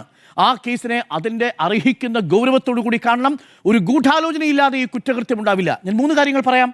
ഈ കേസിൽ ഏറ്റവും നിർണായകമായ ചില ശബ്ദരേഖകളുണ്ടല്ലോ. ഈ നേരത്തെ നിങ്ങൾ സൂചിപ്പിച്ച ദിലീപിൻ്റെ ഫോൺ ഫോറൻസിക് പരിശോധനയിലേക്ക് പോയി. അയാൾ നിർദ്ദേശിച്ച സമയത്ത് മാത്രം, അയാൾ നിർദ്ദേശിച്ച സ്വകാര്യ ഏജൻസിയിൽ കൊണ്ടുപോയി അയാളുടെ സ്വകാര്യത നഷ്ടപ്പെടാതിരിക്കാൻ. ഓർമ്മിക്കണം, ഈ പ്രതിയുടെ സ്വകാര്യത നഷ്ടപ്പെടാതിരിക്കാൻ ആ പ്രതി നിശ്ചയിച്ചിരിക്കുന്ന സ്വകാര്യ ലാബിൽ പോയി അതിൻ്റെ ദൃശ്യങ്ങൾ ഡിലീറ്റ് ചെയ്തതിന് ശേഷം തിരിച്ചു വന്നു. ഭാഗ്യത്തിൻ്റെ കണിക കൊണ്ട് ഒരു നമ്മൾ പറയല്ലോ, നീതിയുടെ ഒരു പ്രകാശത്തിൻ്റെ കീഴവിടെ ഉള്ളതുകൊണ്ട് ചില ശബ്ദരേഖകൾ പുറത്തു വന്നു. ആ ശബ്ദരേഖകളിൽ ഒന്ന് ദിലീപിൻ്റെ സഹോദരൻ അനൂപിൻ്റെതാണെന്ന് പറയപ്പെടുന്നു. അത് ആ ശബ്ദരേഖയിൽ പറയുന്നൊരു കാര്യമുണ്ട്. തേടിയ വള്ളി കാലിൽ ചുറ്റി എന്ന് പറയുന്നത് ആരെ ഉദ്ദേശിച്ചിട്ടുള്ളതാണ്? വിധി പറയാനിരിക്കുന്ന മനുഷ്യരെ കൂടി ആ ശബ്ദരേഖ കുടുക്കുന്നുണ്ടെങ്കിൽ സ്വാഭാവികമായും അതിൽ സംശയമുണ്ടാവും. ആ സംശയത്തിൻ്റെ ഉത്തരം കിട്ടുന്നതുവരെ, ഉയർന്ന കോടതികളിലേക്ക് അപ്പീൽ പോകുന്നതുവരെ 8ാം പ്രതിയായിരുന്ന ദിലീപിനെ കുറ്റവിമുക്തമാക്കിയ കോടതി ഉത്തരവിനെതിരെ സംശയങ്ങൾ ഉണ്ടാവുക സ്വാഭാവികമാണ്. 2ാമത്തെ ശബ്ദരേഖയുണ്ടല്ലോ, ഇതിലെ പല ശബ്ദരേഖകൾ മാത്രമല്ല, ചില ദൃശ്യങ്ങളെക്കുറിച്ച് കൂടി പറയുന്നുണ്ട്. ഇതിൽ ഈ ഫോറൻസിക് പരിശോധനയ്ക്ക് പോയി ദൃശ്യങ്ങൾ തിരിച്ചെത്തുമ്പോൾ ഇത് ഡിലീറ്റ് ചെയ്ത IT എക്സ്പോർട്ടിൻ്റെ മൊഴി എടുക്കുന്നുണ്ട്. ആ IT എക്സ്പോർട്ട് പറയുന്നതനുസരിച്ച് ഇതിൽ കാണാൻ പാടില്ലാത്ത തരത്തിലുള്ള ചില ക്ലാസിഫൈഡ് ആയിട്ടുള്ള ദൃശ്യങ്ങൾ കൂടി കണ്ടു എന്ന് പറയുന്നുണ്ട്. ആരുടെ ഫോണിൽ? ദിലീപിൻ്റെ ഫോണിൽ വെച്ച് കണ്ടിട്ടുണ്ട് എന്ന് പറയുന്നുണ്ട്. എന്തായിരുന്നു ആ ക്ലാസിഫൈഡ് രഹസ്യങ്ങൾ? എന്ത് ദൃശ്യങ്ങളായിരുന്നു അത്? കോടതി വ്യവഹാരവുമായി ബന്ധപ്പെട്ട ഏതെങ്കിലും ഫയലുകളുടെ ചിത്രങ്ങൾ ഉണ്ടായിരുന്നു? സംശയം സ്വാഭാവികമാണ്. ബാലചന്ദ്രകുമാറിൻ്റെ മൊഴി വളരെ നിർണായകമായിരുന്നില്ലേ? ദിലീപ് ഈ ദൃശ്യങ്ങൾ കണ്ടതിന് ഒരു സാക്ഷിയായിട്ടുണ്ടായിരുന്നത് ഈ ബാലചന്ദ്രകുമാറിൻ്റെ മൊഴികളാണ്. ആ ബാലചന്ദ്രകുമാറിൻ്റെ മൊഴികൾ വിശ്വസിക്കാതെ പോയത്. എൻ്റെ വിഷയം ഇപ്പോഴും ജുഡീഷ്യറിയുടെ അൺസേഫ് കസ്റ്റഡിയിലുള്ള, ഞാൻ അങ്ങനെ തന്നെ പറയും, അൺസേഫ് കസ്റ്റഡിയിലുള്ള ആ സ്വകാര്യ ദൃശ്യങ്ങൾ പ്രതികളുടെ കൈകളിലേക്ക് അത് എത്തിയിട്ടുണ്ടെങ്കിൽ അതിൻ്റെ പകർപ്പുകൾ ഈ കാവ്യമാധവന്റെ ഒരു വസ്ത്രശാലയിലേക്കാണല്ലോ പൾസർ സുനി ആദ്യം പോകുന്നത്. അതിനുശേഷം എന്തുകൊണ്ടാണ് ചോദ്യം ചെയ്യാഞ്ഞതും ഈ പറയുന്ന തരത്തിലുള്ള ഒരു അന്വേഷണം അവിടെ നടത്താതെ പോയതും? ചോദ്യങ്ങൾ ഒരുപാട് ബാക്കിയാണെന്നേ. അവിടെയെല്ലാം പഴുതുകളിട്ടാണ് ഈ കേസ് അവസാനിച്ചിരിക്കുന്നത്. അതുകൊണ്ട് ഈ കേസ് അവസാനിച്ചു എന്ന് ഞാൻ കരുതുന്നതേയില്ല. ഈ കേസിൻ്റെ ഉണ്ടാകേണ്ടതാണ് എന്ന് തന്നെയാണ് ഞാൻ പറയുന്നത്. കാരണം നിലവിൽ ഈ കേസുമായി ബന്ധപ്പെട്ട് ഉയരുന്ന പ്രധാനപ്പെട്ട ചോദ്യങ്ങൾക്കൊന്നും ഉത്തരം നമുക്ക് നൽകിയിട്ടില്ല. ഈ കേസ് അതിജീവിത വാദിച്ചത് 2 അഭിഭാഷകരെ കൊണ്ടാണ്, സർക്കാരും പ്രോസിക്യൂഷനും. ഈ കേസ് വാദിക്കാൻ വരുമ്പോൾ ഈ വിചാരണ കോടതിയുടെ നടപടിക്രമങ്ങളിൽ വിശ്വാസമില്ലാതെ 2 പബ്ലിക് പ്രോസിക്യൂട്ടർമാർ ഈ കേസിൽ, സ്പെഷ്യൽ പ്രോസിക്യൂട്ടർമാർ ഈ കേസിൽ നിന്ന് പിൻവാങ്ങിയവരാണ്. അവരുടെ ചില പ്രധാനപ്പെട്ട അഭിമുഖങ്ങളൊക്കെ വന്നിട്ടുണ്ട്. ചിലയിടങ്ങളിൽ ഞെട്ടുന്ന വാക്കുകളാണ് അവർ ഉപയോഗിച്ചിരിക്കുന്നത്. അത് വിചാരണ കോടതിയിൽ മേലുള്ള സംശയമാണ്. ഒന്ന് ആലോചിച്ച് നോക്കണം പ്രിയപ്പെട്ട പ്രേക്ഷകരെ. ഈ പെൺകുട്ടി ആവശ്യപ്പെട്ടതനുസരിച്ചാണ് ഒരു വനിതാ ജഡ്ജിയെ വെച്ചത്. ആ വനിതാ ജഡ്ജിയുടെ നിസ്സംഗമായ സമീപനമാണ് യഥാർത്ഥത്തിൽ നമ്മളെ ഞെട്ടിച്ചിരിക്കുന്നത്. അതിജീവിതയുടെ മാനത്തിന് കോടതി മുറിക്കുള്ളിൽ വിലയില്ലേ? അതിജീവിതയുടെ മാനത്തിന് കോടതി മുറിക്കൽ വിലയുണ്ടാകണമല്ലോ. അവിടെ BNS സ്വാഭാവികമായും പ്രാവർത്തികമാകേണ്ടതല്ലേ? അവിടെ BNSന് സാങ്കത്യമില്ലേ? അവിടെ BNS വാലിഡ് അല്ലേ? അതെല്ലാം കേട്ടുകൊണ്ട് എങ്ങനെയാണ് ഒരു ജഡ്ജി ഇരിക്കുക തുടങ്ങിയ ചോദ്യങ്ങൾ നമ്മുടെ സമൂഹത്തിലുണ്ട്. ആ ചോദ്യങ്ങൾക്കുള്ള സംശയം, എല്ലാ സംശയങ്ങളും അവസാനിച്ചേ മതിയാകൂ. ഉയർന്ന കോടതിയിലേക്ക് പോകണം. ബിൽക്കിസ് ബാനു എന്ന് പറയുന്ന 21 വയസ്സുകാരിയായ 5 മാസം ഗർഭിണിയായ ഒരു പെൺകുട്ടിയെ ക്രൂരമായി ബലാത്സംഗം ചെയ്ത് അവരുടെ 3 വയസ്സുള്ള മകളെയും ഒപ്പം 7 ബന്ധുക്കളെയും ക്രൂരമായി കൊന്നവരെ വെറുതെ വിട്ടൊരു ജുഡീഷ്യൽ സംവിധാനമുണ്ട് സർക്കാരിൻ്റെ നിർദ്ദേശത്തെ തുടർന്ന്. ഒടുവിൽ സുപ്രീം കോടതിയാണ് ആ പ്രതികളെ അങ്ങനെ വെറുതെ വിടാൻ പറ്റില്ല എന്ന് വിധിച്ചത്. അതുകൊണ്ട് കോടതി പറയുന്നതാണ് എനിക്ക് സത്യം എന്ന് സിനിമാ സ്റ്റൈലിൽ ഡയലോഗ് അടിക്കുന്നവരോട് നമുക്ക് പറയാനുള്ളത്, അങ്ങനെ കോടതി വിധി സത്യമായി വന്ന സത്യമല്ലാതായി തീർന്ന പല കേസുകളും ഈ നാട്ടിലുണ്ട്.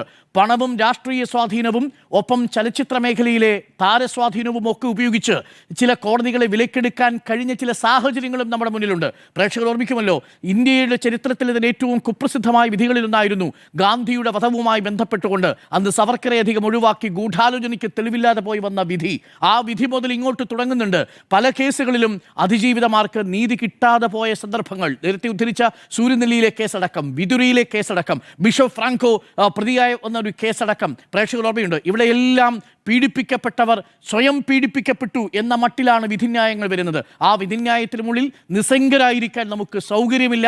ഈ ഇരയ്ക്ക് കിട്ടാത്ത ഒരാനുകൂല്യവും പ്രതിസ്ഥാനത്ത് നിന്ന് അക്യൂസ്ഡായ ഒരാൾക്കും കൊടുക്കാൻ സൗകര്യവുമില്ല എന്നുള്ളതാണ്. കാരണം ഇന്നാട്ടിൽ നീതിയും നിയമവും ഒക്കെ ഏറ്റവും ദുർബലരായ മനുഷ്യരുടെ, അതിജീവിതമാരുടെ മാനവും ആത്മാഭിമാനവും കാത്തു സൂക്ഷിക്കുക എന്നുള്ളതാണ്. അതിനു മുകളിൽ മാത്രമേ ഉള്ളൂ ഏതു താരരാജാവിൻ്റെയും പ്രതിച്ഛായ. നിങ്ങൾ ഏതു താരരാജാവും പ്രതിച്ഛായ നിർമ്മിതിക്ക് വേണ്ടി എത്ര കൃത്രിമമായ മാർഗങ്ങൾ സ്വീകരിച്ചാലും അതിനെ പൊളിക്കാൻ ശേഷിയുള്ള ഒരു പൊതുവികാരവും ജന മനസാക്ഷിയും ഈ നാട്ടിൽ ഇപ്പോഴുമുണ്ട് എന്ന് തന്നെയാണ് എൻ്റെ വിശ്വാസം. അതുകൊണ്ട് തന്നെ ഐക്യദാർഢ്യ സദസ്സുകൾ ഉണ്ടാവും, ചോദ്യങ്ങൾ ചോദിച്ചുകൊണ്ടേയിരിക്കും. കോടതി തെറ്റ് ചെയ്താലും ചോദ്യങ്ങൾ ചോദിക്കുക എന്നുള്ളത് നമ്മുടെ ഉത്തരവാദിത്വമാണ്. ഒരിക്കൽ കൂടി പറയുന്നു, ഇരയുടെ സ്വകാര്യതയെ മാനിക്കാതെ ആ ദൃശ്യങ്ങൾ അനധികൃതമായി കണ്ടവർക്കെതിരെ ഒരു നടപടിയും എടുക്കാത്തൊരു സംവിധാനത്തിൻ്റെ മുന്നിൽ പ്രതിസ്ഥാനത്ത് നിന്നയാളുടെ സ്വകാര്യ സംരക്ഷിക്കണമെന്ന് പറയാൻ ഒളുപ്പുമില്ലേ എന്നേ എനിക്ക് ചോദിക്കാനുള്ളൂ. അതിജീവിതയ്ക്ക് വേണ്ടി പിന്തുണ പടരേണ്ടേ എന്നുള്ളതാണ് ചോദ്യം. ആന്റോ ഗാസ്റ്റർ, ഈ അതിജീവിത അനുഭവിച്ച പീഡനം മനുഷ്യ മനസാക്ഷിയെ പിടിച്ചു കുലുക്കുന്നതാണ് എന്നുള്ള കാര്യം കേരളത്തിൽ ആർക്കെങ്കിലും സംശയമുണ്ടോ? ഒരാൾക്ക് പോലും സംശയമില്ല. അപ്പം ഈ അതിജീവിതം അനുഭവിച്ച പീഡനം ഇല്ല എന്ന് ആരോട്ട് പറയുന്നില്ല. ഇപ്പോൾ ദിലീപിൻ്റെ കൂടെ നിൽക്കുന്നവരാണെങ്കിലും ഈ അനുകൂലികൾ എന്ന് പറഞ്ഞിറങ്ങുന്ന ആൾക്കാരാണെങ്കിലും ആരും ഈ അതിജീവിത ഇങ്ങനൊരു പീഡനം അനുഭവിച്ചിട്ടില്ല എന്ന് പറയുന്നില്ലല്ലോ. അപ്പം ഈ പീഡനം അനുഭവിക്കുന്നതിൻ്റെ ഭാഗമായിട്ട് ഒരു ഗൂഢാലോചന നടന്നിട്ടുണ്ടോ ഇല്ലയോ എന്നുള്ളതാണല്ലോ പ്രശ്നം. ഗൂഢാലോചന നടന്നില്ലെങ്കിൽ ഈ പറയുന്ന പൾസർ സുനി എന്ന് പറയുന്ന ഒരാൾ ഒരു SUV എടുക്കുന്നു, അതിൻ്റെ പുറകെ ഒരു ട്രാവലറാണ്. ആ ട്രാവലറിൻ്റെ വിഷ്വൽ ഞാൻ സത്യം പറഞ്ഞാൽ ഇന്നലെയാണ് കണ്ടത്. ആ ട്രാവൽ എന്ന് പറയുന്നത് സാധാരണ ട്രാവലറല്ല. അതെന്ന് പറയുന്നത് എന്താണ്, ഈ സാധനം കയറ്റാൻ കൊണ്ടുവന്ന ട്രാവലാണ്. കാരണം ബേക്ക് വശം മുഴുവൻ ഒഴിവായി ഫ്രീ ആയിട്ടുള്ള ഒരു ട്രാവലറാണ്. അപ്പോൾ അതിൻ്റെ അകത്ത് എന്താണ്, ഇതിൽ നിന്ന് പിടിച്ചിറക്കി അതിനകത്ത് കൊണ്ടു നടന്ന് പീഡിപ്പിക്കാൻ വേണ്ടി ഉദ്ദേശിച്ചിട്ടാണ് ഈ ട്രാവലർ കൂടെ കൊണ്ടുവരുന്നത്. മനസ്സിലായോ? അതിന് സാഹചര്യം കിട്ടാത്തതുകൊണ്ടാണ് ഈ ട്രാവലറിനെ അതിൻ്റെ അകത്ത്. അപ്പം ഇവരെ കൊണ്ട് വണ്ടി ഇടിപ്പിച്ച് കഴിഞ്ഞാൽ അതിൽ നിന്ന് പിടിച്ചിറക്കി ട്രാവലർ കയറ്റി എറണാകുളം സിറ്റിയിൽ കൂടെ നടന്ന് പീഡിപ്പിക്കുക എന്ന ഉദ്ദേശത്തോട് കൂടിയിട്ടാണ്. അപ്പോൾ അങ്ങനെ ഒരാൾ പ്ലാൻ ചെയ്ത് ഇത്രയും വലിയൊരു പീഡനം നടത്തി. ആ പീഡനത്തിൽ പറയുന്നത് എന്താണെന്നറിയോ? പീഡനത്തിൽ നീ ഇതിനെ സഹകരിച്ചില്ലേ, നിന്നെ മയക്കുമരുന്ന് കുത്തിവെച്ചിട്ട് റൂമിൽ കൊണ്ടുപോയി അവിടെ 10 ആൾക്കാർ വേറെ വെയിറ്റ് ചെയ്യുന്നുണ്ടെന്ന് പറയുകയാണ്. മനസ്സിലായി? ഒന്ന് ആലോചിച്ച് നോക്കി. ഇങ്ങനെ ഒരു വലിയ കൊടിയ പീഡനം നടന്നിട്ട് ഇതിൻ്റെ ഭാഗമായി ഒന്നും നടന്നിട്ടില്ല എന്ന് പറയുകയും ഇതിൻ്റെ ഭാഗമായി ഒരു ഗൂഢാലോചന നടന്നിട്ടില്ല എന്ന് പറയുകയും ചെയ്യുന്നിടത്താണ് ഈ ജനങ്ങൾക്കുള്ള പ്രശ്നമെന്ന് പറയുന്നത്. കാരണം ഞാൻ പറയുന്നത് ഇത് കോടതിയല്ലല്ലോ ഈ കേസ് അന്വേഷിച്ചത്. കേസ് അന്വേഷിച്ചതാരാ? കേസ് അന്വേഷിച്ചത് പോലീസാണ്. അപ്പോൾ പോലീസ് അന്വേഷിച്ച കേസിൻ്റെ അകത്ത് പോലീസ് ക്ലാരിറ്റിയോടുകൂടി മുന്നോട്ട് വെക്കുന്ന കാര്യങ്ങൾ അത് കോടതിന് മുന്നിൽ അവതരിപ്പിക്കാൻ പറ്റുന്ന ആരാ? അത് പറ്റുന്ന ഏക വ്യക്തി എന്ന് പറയുന്നത് ഈ പ്രോസിക്യൂട്ടറാണ്, അല്ലെങ്കിൽ പിന്നെ എന്താണ് അതിജീവിയുടെ അഭിഭാഷക എന്നുള്ളതാണ്. അവർ രണ്ടുപേരും രാജിവെച്ച് പോവാണ്. ഈ രാജിവെച്ച് പോകുന്നതിന് കാരണം പറയുന്നത് എന്താ? കാരണം പറയുന്നത് ഞങ്ങൾ പറയുന്ന കാര്യങ്ങൾ എഴുതിയെടുക്കുന്നില്ല, ഞങ്ങൾ പറയുന്ന കാര്യങ്ങൾ അംഗീകരിക്കുന്നില്ല, ഞങ്ങൾക്ക് ഇങ്ങനെ കാര്യമായ കാര്യങ്ങൾ കോടതിന് മുന്നേ സമർപ്പിക്കാൻ കഴിയുന്നില്ല എന്ന് പറഞ്ഞിട്ട് പ്രോസിക്യൂഷൻ ഞാൻ ഇങ്ങനെ പോയാൽ ഈ കേസ് തോറ്റുപോകും എന്ന് കണ്ടിട്ടാണ് ആരിറങ്ങിപ്പോകുന്നത്? ഈ പറയുന്ന രണ്ട് പ്രോസിക്യൂട്ടർമാരും ഇറങ്ങിപ്പോകുന്നത്. മനസ്സിലായല്ലോ? അത് മനസ്സിലാക്കിയിട്ടാണ് അതിജീവിത ഹൈക്കോടതിയും സുപ്രീം കോടതിയും സമീപിക്കുന്നത്. എന്താണ്? ഞങ്ങൾക്ക് ഈ ജഡ്ജിയെ മാറ്റിത്തരണം, ഞങ്ങൾക്ക് ഈ ജഡ്ജിയുടെ നിന്നൊരു ഞങ്ങൾക്ക് അനുകൂലമായൊരു വിധി കിട്ടില്ല എന്നുള്ളത്. അനുകൂലമായ വിധി കിട്ടില്ല എന്ന് പറയുന്നത് എന്തുകൊണ്ടാണെന്നറിയോ? അനുകൂലമായ വിധി കിട്ടി ഇന്നയാളെ ശിക്ഷിക്കണം എന്നുള്ള അർത്ഥത്തിലല്ല, ഞങ്ങൾക്ക് പറയേണ്ട കാര്യങ്ങൾ പറയാൻ ഇല്ല എന്നുള്ളതാണ് അർത്ഥം. ഞാൻ പറയാം. ഇപ്പം ഉദാഹരണം പറഞ്ഞിട്ടുണ്ടെങ്കിൽ ഈ ജഡ്ജിനെ മാറ്റി വേറെ ഒരു ജഡ്ജിയാണ് വരുന്നത് വെക്കുക. ജഡ്ജി വന്നിട്ട് ദിലീപിനെ വെറുതെ വിട്ടു എന്ന് വെക്കുക. പക്ഷേ അങ്ങനെ വെറുതെ വിട്ടാൽ തന്നെ ഉണ്ടാകുന്ന ഗുണം എന്താണ്? ഗുണം എന്ന് പറയുന്നത് ഇവർ പറയുന്ന കാര്യങ്ങളെല്ലാം ആ പറയുന്ന ഡോക്യുമെൻറ്റിലുണ്ടാവും. ഈ പറയുന്ന പ്രോസിക്യൂട്ടർ പറയുന്ന കാര്യങ്ങൾ മുഴുവൻ ഡോക്യുമെൻറ്റിലുണ്ടാവും. ഇപ്പോഴത്തെ പ്രശ്നം എന്ന് പറയുന്നത് എന്താ അറിയോ? വൺ സൈഡഡായ ഒരു സംവിധാനം വന്നിരിക്കുന്നു, വൺ സൈഡഡായ ഒരു ഹിയറിംഗ് നടന്നിരിക്കുന്നു, വൺ സൈഡായ കാര്യങ്ങൾ മാത്രമേ കേട്ടിട്ടുള്ളൂ, ഞങ്ങൾ പറയുന്ന കാര്യങ്ങൾ കേൾക്കുന്നില്ല, ഞങ്ങളെ ഈ പറഞ്ഞ കോടതി മുന്നിൽ അധിക്ഷേപിക്കുകയാണ് ചെയ്തത്. പ്രോസിക്യൂട്ടറുടെ ഭാഗത്തു നിന്ന് ഞങ്ങൾക്ക് വാദിക്കാൻ അനുകൂലമായി പ്രോസിക്യൂട്ടറിനെ സപ്പോർട്ട് ചെയ്യാൻ കഴിഞ്ഞിട്ടില്ല എന്നുള്ള കാര്യങ്ങളോട് കൂടിയിട്ട് ഒരു വിധി വരുന്ന സമയത്താണ് ഇത്രയധികം പ്രത്യാഘാതം ഇതിനുണ്ടാവുന്നത്. ഞാൻ പറയാം, ഇതുവരെ അതിജീവിത ഈ ജഡ്ജിനെ കുറിച്ചിട്ടോ ഈ കോടതിയെ കുറിച്ചിട്ടോ ഇവരാരെ കുറിച്ചിട്ടോ മോശമായ ഒരു അഭിപ്രായം പറഞ്ഞില്ലെങ്കിൽ ഇന്ന് ഈ പറയുന്ന ആർക്കും അദ്ദേഹത്തിന് പറയാൻ കഴിയില്ല. പക്ഷേ എന്താണ്? മാസങ്ങൾക്ക് മുന്നേ വർഷങ്ങൾക്ക് മുന്നേ ഞങ്ങൾക്ക് ഇങ്ങനെ ഒരു ഹിയറിംഗ് നടന്നാൽ പോരാ, ഞങ്ങൾക്ക് ഈ രീതിയിലല്ല ഹിയറിംഗ് നടക്കേണ്ടത് എന്ന് പറയുന്ന സമയത്ത് അതിനെ ആ അർത്ഥത്തിലെടുക്കാതെ ഇതെങ്ങനെയെങ്കിലും ഈ കേസ് തീർത്താൽ മതി എന്ന് വിചാരിച്ചൊരു കോടതിയിൽ വേറെ ഉണ്ടല്ലോ. 6 മാസം കൊണ്ട് തീർത്തോണം, 8 മാസം കൊണ്ട് തീർത്തോണം, 5 മാസം കൊണ്ട് കേസ് തീർത്തോണം എന്ന് പറയുമ്പോൾ ആ തീർക്കലല്ല ഞങ്ങളുടെ ലക്ഷ്യം. ഞങ്ങൾക്ക് പറയേണ്ട കാര്യങ്ങൾ നോട്ട് ചെയ്യണം. ഞങ്ങൾ പറയുന്ന കാര്യങ്ങൾ എഴുതിയെടുക്കുന്ന സമയത്ത് പറയുന്നത് എന്താണ്? ഞാൻ നിങ്ങളുടെ സ്റ്റെനോഗ്രാഫർ അല്ല എന്ന് പറയുന്നത്. ഞങ്ങൾ പറയുന്ന കാര്യം നിങ്ങൾ എഴുതി വെക്കുമോ എന്ന് പറയാം. അപ്പം എഴുതി വെക്കുമെന്ന് പറയുന്നതിന് അർത്ഥം എന്താ? ഞങ്ങൾക്ക് നിങ്ങളുടെ നിന്ന് നീതി കിട്ടിയില്ല, അടുത്ത കോടതിയിൽ പോകാൻ വേണ്ടിയിട്ടാണ് ഇത് എഴുതി വെക്കാനെങ്കിലും പറയുന്നത്. അത് എഴുതി വെക്കാൻ പറയുന്ന സമയത്ത് അത് ഞാൻ നിങ്ങളുടെ സ്റ്റെനോഗ്രാഫർ അല്ല എന്ന് പറയുന്ന രീതിയിലേക്ക് കോടതി മാറി എന്നുള്ളതിൻ്റെ ഭാഗത്താണ് ഈ പ്രശ്നം നിൽക്കുന്നത്. അപ്പോൾ കേരളത്തിലെ ജനങ്ങൾ, ഞാൻ വിചാരിക്കുന്നില്ല ഇതുപോലെ ഒരു കോടതി കേരളത്തിൽ അടുത്ത കാലത്തൊന്നും ഒരു കോടതി വിധിക്കെതിരെ ശക്തമായ നിലപാടുകൾ സ്വീകരിച്ച് മാധ്യമങ്ങളോ ആരോ ഇറങ്ങിയിട്ടില്ല. എന്തുകൊണ്ടാണ് ഇങ്ങനെ ഇറങ്ങാനുള്ള കാരണം എന്ന് പറയുന്നത് ആ കോടതിയിൽ വിശ്വാസം കോടതി വിധി വരുന്നതിന് മുന്നേ തന്നെ നഷ്ടപ്പെട്ടിരിക്കുന്നു. അതിജീവിതയ്ക്ക് എന്ന് പറയുന്നത്. അതുകൊണ്ടാണ് ഞാൻ ആദ്യം തന്നെ പറഞ്ഞത് അധിജീവിതയ്ക്ക് ശക്തമായ രീതിയിൽ അനുകൂലമായ നിലപാട് ഉണ്ടാകില്ല എന്ന് ബോധ്യമുണ്ട്. ആ ബോധ്യത്തെ അടിസ്ഥാനത്തിലാണ് ഇത് മുന്നോട്ട് പോയിക്കൊണ്ടിരിക്കുന്നത്. അത് മാസങ്ങൾക്ക് മുന്നേ പോയി. ആ മാസങ്ങൾക്ക് മുന്നേ ഈ പറയുന്ന ഇപ്പോഴത്തെ പ്രോസിക്യൂട്ടർ അല്ലല്ലോ, അതിന് മുൻപുണ്ടായിരുന്ന പ്രോസിക്യൂട്ടർ, അതിന് മുൻപുണ്ടായിരുന്ന പ്രോസിക്യൂട്ടർ എല്ലാം ഈ പറയുന്ന സംവിധാനത്തിൽ നിന്ന് വിഡ്രോ ചെയ്ത് പോകാൻ കാരണം ഞങ്ങൾക്ക് ഈ കോടതിയിൽ നിന്ന് അനുകൂലം വിധി കിട്ടില്ല, നീതി കിട്ടില്ല എന്നുള്ളത് കൊണ്ടാണ്. അപ്പോൾ ആ നീതി കിട്ടില്ലെങ്കിൽ നമുക്ക് ആ നീതി കിട്ടില്ല എന്നുള്ളത് അടിയുറച്ച് വിശ്വസിച്ചുകൊണ്ടാണല്ലോ വിശ്വസിച്ച പോലെയാണ് ഇപ്പോൾ ഈ വിധി വന്നതും. ഇനിയിപ്പം മേൽക്കോടതിയിലേക്ക് പോകാം എന്നുള്ളതാണ്. എന്നെ സംബന്ധിച്ചിടത്തോളം 3-4 കാര്യങ്ങളാണ് ഇനി പ്രധാനപ്പെട്ട കാര്യങ്ങളായി ചോദിക്കുന്നത്. ഹൈക്കോടതിയെ സംബന്ധിച്ചിടത്തോളം ഇതിനു മുൻപും പല വിധികളും പല കീഴ്ക്കോടതി വിധികളെയും ഇഴകീറി പരിശോധിച്ചനുസരിച്ച് മുന്നോട്ട് പോയിട്ടുണ്ട്. അതുകൊണ്ട് ഹൈക്കോടതിയിൽ പോകാനുള്ള എല്ലാ സാഹചര്യവും ഈ വിധിയിൽ ഉണ്ടാകും എന്നുള്ളതാണ്. കാരണം 14,000-ലധികം ഡോക്യുമെൻ്റ് കൊടുത്തിരിക്കുന്ന ഒരു കേസാണ് ഇതിൻ്റെ അകത്ത്. 12,000-ലധികം പേജ് ഉണ്ടാകുന്ന വിധിയായിരിക്കാം ഇത്. കാരണം അതിൽ കുറച്ച് താഴേക്കൊരു വിധി ഉണ്ടാക്കാൻ തന്നെ പറ്റുമെന്ന് ഞാൻ വിചാരിക്കുന്നില്ല. കാരണം ഈ പറഞ്ഞ കാര്യങ്ങളൊക്കെ എഴുതിയെടുത്തിട്ടുണ്ടെങ്കിൽ, ഈ പറയുന്ന കാര്യങ്ങളൊക്കെ നോട്ട് ചെയ്തിട്ടുണ്ടെങ്കിൽ, പ്രതിഭാഗവും വാദിഭാഗവും പറഞ്ഞ കാര്യങ്ങളെല്ലാം അതേപടി നോട്ട് ചെയ്തിട്ടുണ്ടെങ്കിൽ തന്നെ ഇതൊരു വലിയ വിധിയായി ഈ വിധി. അപ്പോൾ അതിൻ്റെ അകത്ത് അതിൻ്റേതായ പഴുതുകളും അതിൻ്റെതായ കാര്യങ്ങൾ മുഴുവൻ ഉണ്ടാകും എന്നുള്ളതാണ്. എന്നെ സംബന്ധിച്ചിടത്തോളം ഈ ദിലീപിനുമായി ബന്ധപ്പെട്ട 3-4 കാര്യങ്ങൾ ഞാൻ പറയാം. ഒന്നെന്താ, ഈ അക്രമിക്ക് സഞ്ചരിച്ച പാതയിൽ ദിലീപിൻ്റെ ഡ്രൈവർ ഉണ്ടായിരുന്നു. എന്തിനാണ് ഈ ഡ്രൈവർ ഇപ്പം പറഞ്ഞ പൾസർ സുനി ഈ ട്രാവൽ ചെയ്ത വാഹനത്തിൻ്റെ പുറകെ ഇപ്പോൾ ഈ ദിലീപിൻ്റെ ഡ്രൈവർ വന്നു ഒന്ന് പറയേണ്ട, കോടതി ഉത്തരവിൽ ഉണ്ടാവേണ്ടേ? അത് എങ്ങനെ ഉണ്ടായാലും അത് പ്രോസിക്യൂഷൻ സബ്മിറ്റ് ചെയ്തിട്ടുണ്ടല്ലോ, പോലീസ് പറഞ്ഞ അന്വേഷണത്തിലുണ്ടായല്ലോ. വേണ്ട, ഡ്രൈവർ അപ്പുണ്ണിയുടെ സാന്നിധ്യം കണ്ടെത്തിയത് പോലീസാണ്. തൊട്ട് താഴെ അപ്പുണ്ണിയുടെ സാന്നിധ്യം വന്നു.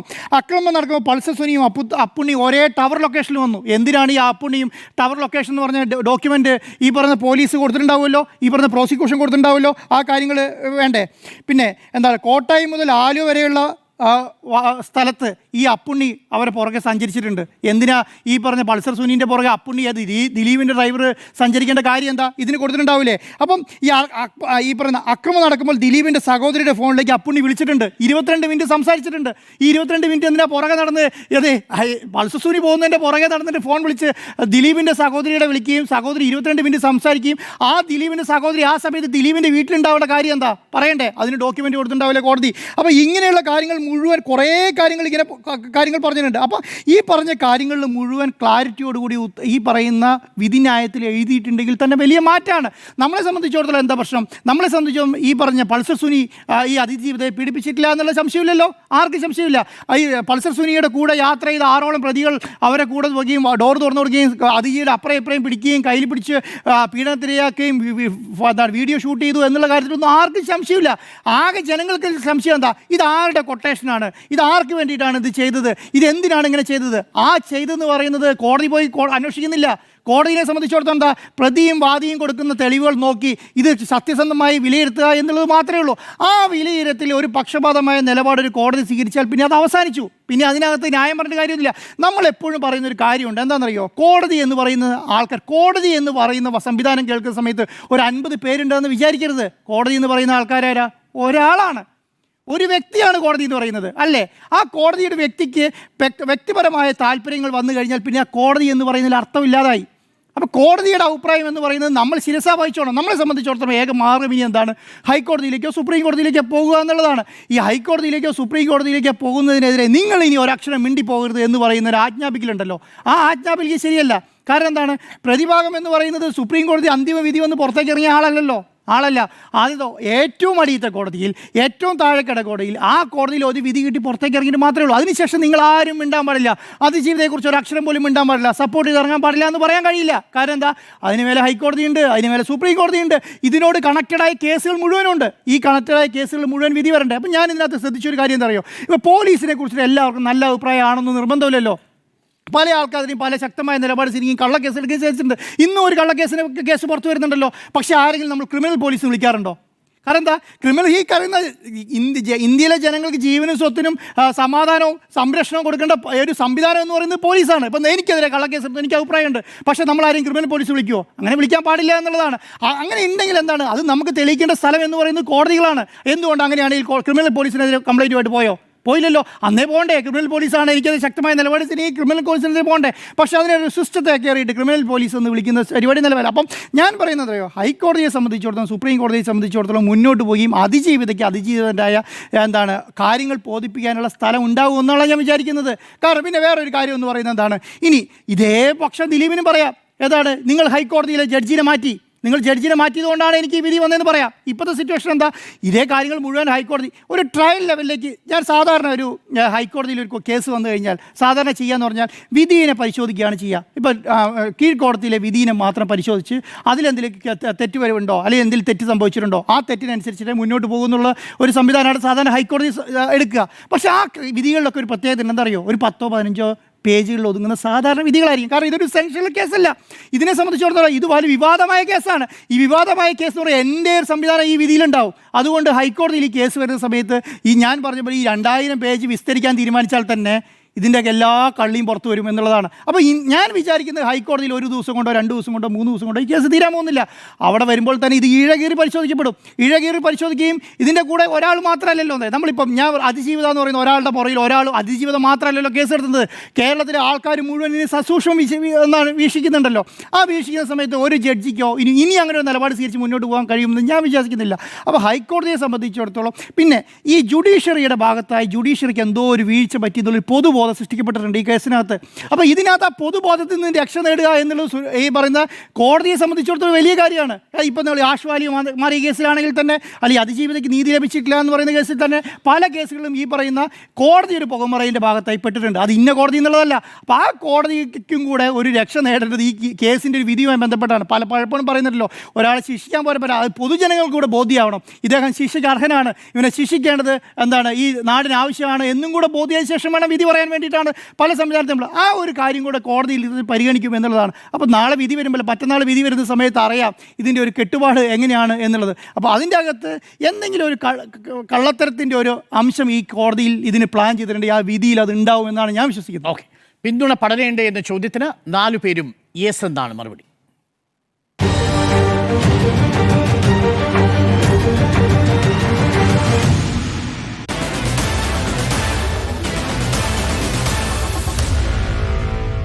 Meet the editors.